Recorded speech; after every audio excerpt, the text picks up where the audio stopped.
12 kilometers to the southeast, tanks of the Combat Command Reserve move towards Bougainville.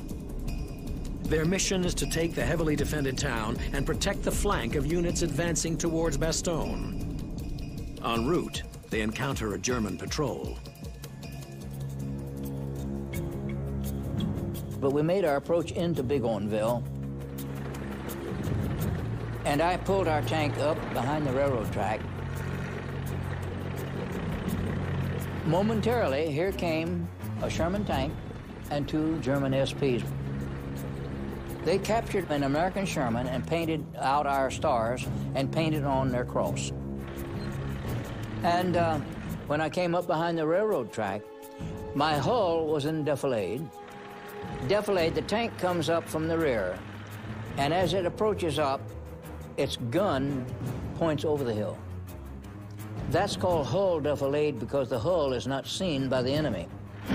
The gunner's periscope was about 14 inches higher than the tube. The gun was looking at the track. The sight was above the track. So when he fired, he hit the first rail.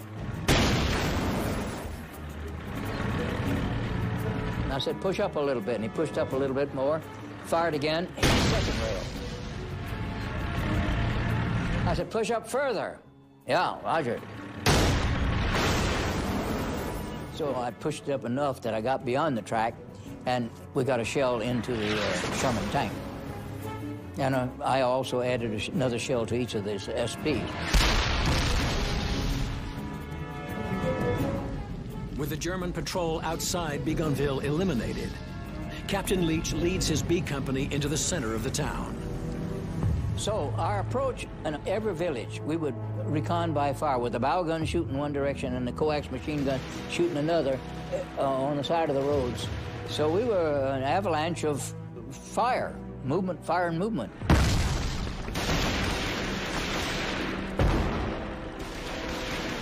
We fought in the hatch open mode, so you could see the targets, you know, quickly. With the periscope, you're limited. You're blind except for where you're looking. And with your eyes like this, you can move your head back and forth and see targets. So we could engage quickly, but the enemy could also engage us quickly because we're exposing ourselves. So we had a lot of injured tank commanders as a result of fighting unbuttoned. Our infantry had failed to clear out all the houses. The German soldiers were still in some of these houses. But my tanks were all over the streets. And moments later, I'm hit. The bullet went into the helmet, as you see right here. It cut the sweatband off of my head, and this I had underneath. And here is where the bullet hit my head and knocked me out. So I passed out and fell into the turret floor. They jokingly said, "Captain, get your butt back in the turret, you got work to do." Well, I did have work to do.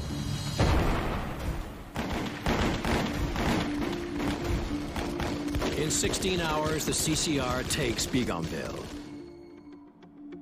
And on December 24th, General Patton orders them to join the main attack towards Bastogne, and they spend Christmas Day moving west. Finally, on December 26th, the tanks of the Combat Command Reserve are poised to launch one of the most daring armored charges in the history of tank warfare.